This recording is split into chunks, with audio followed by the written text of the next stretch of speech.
Will you do a video on Alan Watts, Russell? Said loads of you. So here is a video by me on Alan Watts, who I admire for a number of reasons, not least his voice. I like having spirituality dispatched by a calm, casual Englishman, clipped, well-spoken, beautifully addressing matters of Zen and Brahman. For those of you who don't know anything at all about Alan Watts, here's some information about Alan Watts. Alan Watts is a well-known British philosopher, writer, speaker, best known for his interpretation of Eastern philosophy for Western audiences. He wrote more than 25 books on the subjects of philosophy and religion, including The Wisdom of Insecurity and The Way of Zen. In his book, The Book on the Taboo Against Knowing Who You Are, he argues that the prevalent sensation of oneself as a separate ego enclosed in a bag of skin is a hallucination which accords neither with Western science nor with the experimental philosophy religions of the East. Wow. You're not who you think you are. Let's learn more. In this clip, Alan Watts talks about the nature of self and the nature of the ego. I suppose ego is one of them terms that gets bandied around in psychiatry, but also in common popular discourse now. You know, and not always negatively, like the Eckhart Tolle, was it Eckhart Tolle? No, Terence McKenna says, like, your ego is what lets you know that if two people are eating for dinner, put food in your mouth, not the other person's. And having a sense that you are connected to this anatomy is no doubt a necessary psychological institution. Let's see what Alan Watts has to say about the ego, and let's enjoy what this dude looks like, for God's sake. Now, from the moment we were little children, when teachers in class screamed at us, "Pay attention!" we go tight in various ways, either to see or hear more clearly, to concentrate, or to will something which is supposed to be difficult to do. And that constitutes a habitual tension over the whole body that's there almost all the time. And that feeling of unnecessary tension is, as it were, the material sensation upon which we fasten this concept of I. The concept is not us. The feeling of tension is completely phony. It has nothing to do with success in seeing, hearing, or acting. And so we get the marriage of an illusion with a falsehood, and that we call ourselves. I like how he describes the inevitable indoctrination that takes place as we pass through systems, like in his example, in institutions of education, you experience and encounter tension, stress, and threats, and begin to associate that externally provoked stimulation. I suppose all stimulation is externally provoked, maybe, but you begin to amalgamate with that in terms of identity. That's an interesting thing. Even in this moment now, I'm aware that I'm talking to you. If I sort of let myself go calm and I become aware of the feeling of having hands and become aware of the feeling of having senses, I'm continually editorializing, collating and curating these experiences. What is self, though, other than the awareness of these facilities? No wonder we feel cut off from everything, alienated, frightened of life and death. So what has to happen is we have to come back to a sane view of our own life, which is the way we really are, an organism functioning in terms of the whole environment, with the whole environment, instead of this funny little separate personality. But how are we going to do that? People say, oh, you can't change human nature overnight. You're asking us to give up the ego. And that's the most difficult of all things to do. Actually, it isn't, because the ego doesn't exist. But of course, if you try to give up your ego with your ego, then it'll take you to the end of time. I'm trying to give up my ego. I'm going to use my ego. Wait a minute. Oh no, I'm in an ego conundrum. He looks perfect, doesn't he, for a sort of 60s philosopher elf king with his pointy beard and his unusual shaped eyes, his magnificent hair. He's a very extraordinary person, and I suppose well cast as an elfin wisdom dispenser. In terms of the content of what he's saying, the way this plays out in some of the philosophies or systems of thought, at least that I understand, is being able to let go and observe your own emotions. Like when I feel fearful or anxious, I try to watch the feeling rather than become embedded in the feeling. When I notice that an external stimulant or sensation is governing, hypnotizing, or somehow entrancing me, I try to return via perhaps the breath or some mantra to a sort of central awareness.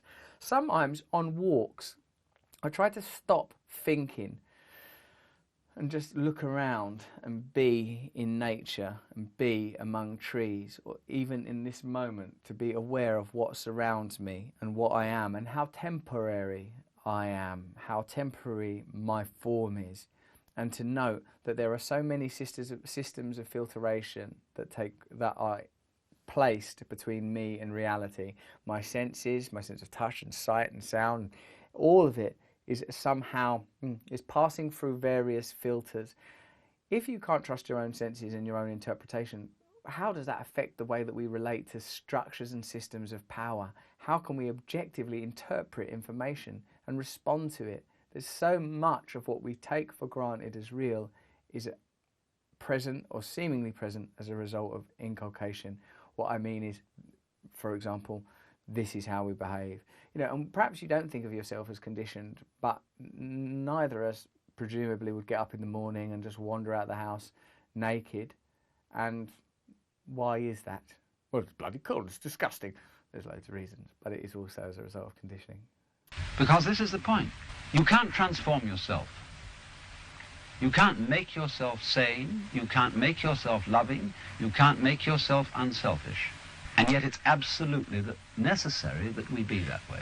If we are going to hand over the direction of nature to nature, which is what it comes to, it's absolutely necessary. I like this idea that nature is a powerful force, that within us there's a great intelligence at work running our organic systems and our biology. And from the materialistic and atheistic perspective, this is like a happenstance, a cooperation of myriad accidents. But for AlanWatts and for me, the idea that there's an intelligence at work in my body is somehow awesome. I wouldn't try to personify that or think that you can sort of mobilize it towards magic, but I recognize it as being in harmony with a greater nature, in so much as, you know, I'm comparable to my ancestors, I'm comparable to other human beings, I'm comparable to other carbon-based life forms, that I'm in some kind of harmony with them, some kind of symbiosis with the natural world, all of which displays intelligence in so much as it's a pattern without even personifying it or idealizing it or making it a system of morals and ethics. The idea that there is a oneness taking place that I'm a participant in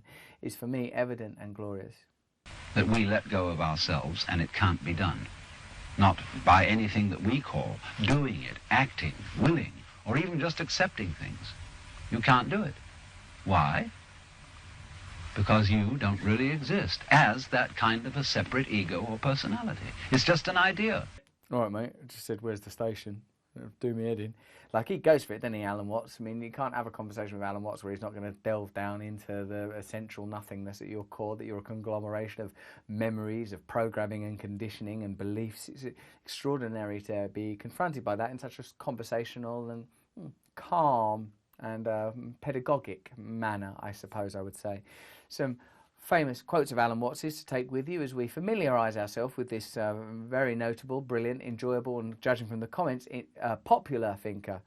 He says, on the subject of ego, ego is a social institution with no physical reality. The ego is simply your symbol of yourself, just as the word water is a noise that symbolises a certain liquid without being it. So too, the idea of ego symbolises the role you play, who you are, but it is not the same as your living organism. We have an idea of the self, but who are we really? That's why things happen to you and you surprise yourself. You're surprised by your response to events. You're surprised when your heart is broken. You're surprised by your own emotions because there's such a competing network of odd emotions, desires, drives and fears that corralling it together under one egoic self is just like trying to dub nature by one name. The most strongly enforced of all known taboos is the taboo against knowing who or what you really are behind the mask of your apparently separate, independent and isolated ego. And I suppose what AlanWatts is pointing out with that quote is that most of us act out our conditioning without really investigating who we are, who we could be. When plunged into cold water, you hear respiratory sounds that you don't associate with yourself. Sometimes in acts of sexual congress you will discover energy in yourself you didn't know was present. Sometimes through hallucinogens or meditative experience you'll find undiscovered terrain within yourself coming to life. Art can inspire this, religion can inspire this, science can inspire awe, some precipitory newness within you. So I agree with what Alan Watts is saying there about the ego, that the ego is a construct, it's a faith-based system, the same way as a nation is. Maybe the ego is the nation of the self, in the same way that we believe there is a France or an England and it has a flag and it has a set of ideals, characteristics, stereotypes, tropes and traits. Maybe the self is the same way, a corralled together set of beliefs that if they are causing us to be unhappy, and how can they not ultimately because of the transient nature of life, then we should begin an investigation to undercut them, to overthrow them, to connect with a deeper, ever-present and abiding reality. Hope you like that video. If you do like it with that thumb thing there. The more likes I get, the more the video gets circulated. If you're not subscribing to this channel yet, subscribe to it right now and press the notification so I can communicate directly with you. Go over to russellbrand.com, sign up to my mailing list, then we'll be in total communion, your ego and my ego and the parts of us that are already connected, in total harmony. I'm doing live shows at the moment in the south of England. Just 20, few tickets left. Go russellbrand.com if you want to come and see me live. Thank you.